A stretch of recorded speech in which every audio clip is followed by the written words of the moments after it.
Copeland runs down the miss out of the corner from Tamira Poindexter.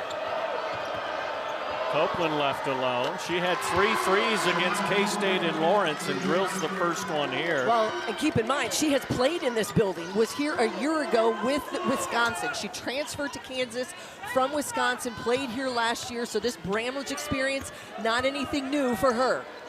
Lee off the window and down. Get out and go, that's where this offense has been able to find rhythm. Sides from the wing, yes!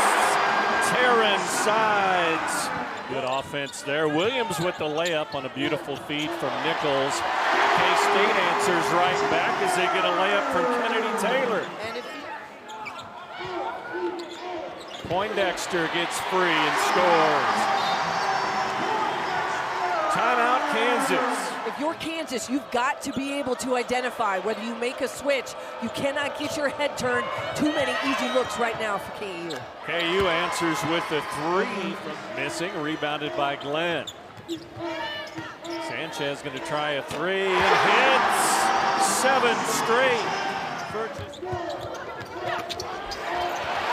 Poindexter as Sundell picks up another assist. They have turned up the defensive intensity on this end of the floor as well. Zoe Canfield, the former Washburn Rural star, in there for KU.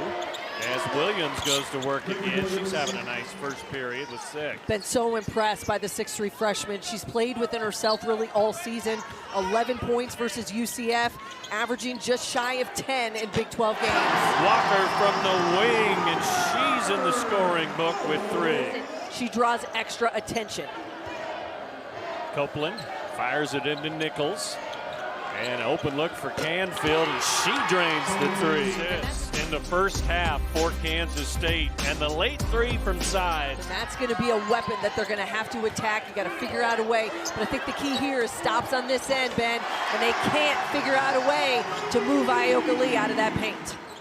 Poindexter nearing 2,000 career points, so you got a player like that as they dump it into Taylor for another bucket.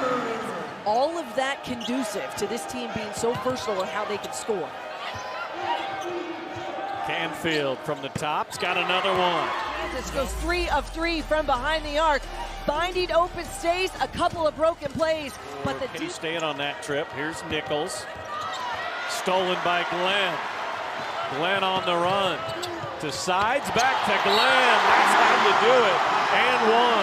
Active hands on the other end, and Jalen. The frustration right now by Kansas, whether it's been full court, man-to-man, whether it's been zone looks, this pressure by K-State has been relentless today. They break it this time, and Canfield. Wildcats for Kansas, upright spot. Zoe Canfield, the freshman.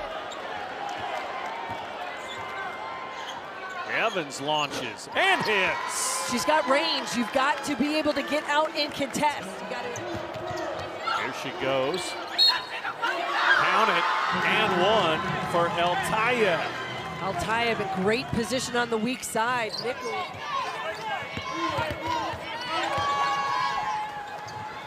Glenn alone for 3, hits.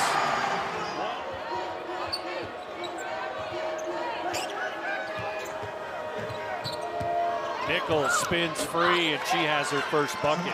Sundell wanting to back down Nichols, gets double teamed. Sides launches. Oh, she hit it! Right there from the sophomore. Big answer for K-State, and let's send it courtside. Got to be able to rebound and be more aggressive down low. Stolen by Walker.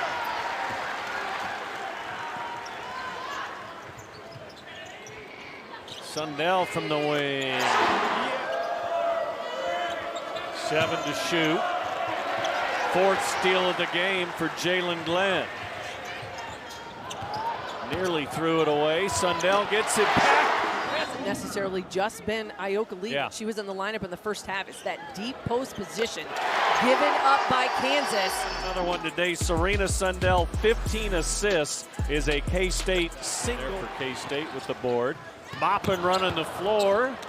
Couldn't save it. We've seen aggressive plays in the open floor by both teams the last couple possessions. And Kansas pushing tempo. Williams with an easy lay-in. Sides, transition, three, rattles it home. It's just too easy if you give her that much space, and she makes herself available. Drops two daggers here in the third on Kansas to stretch the lead. You're not looking at a week that was maybe a fluke, but that you really are one of the best players in this league. Sides, on cue, has another one. She's used that step.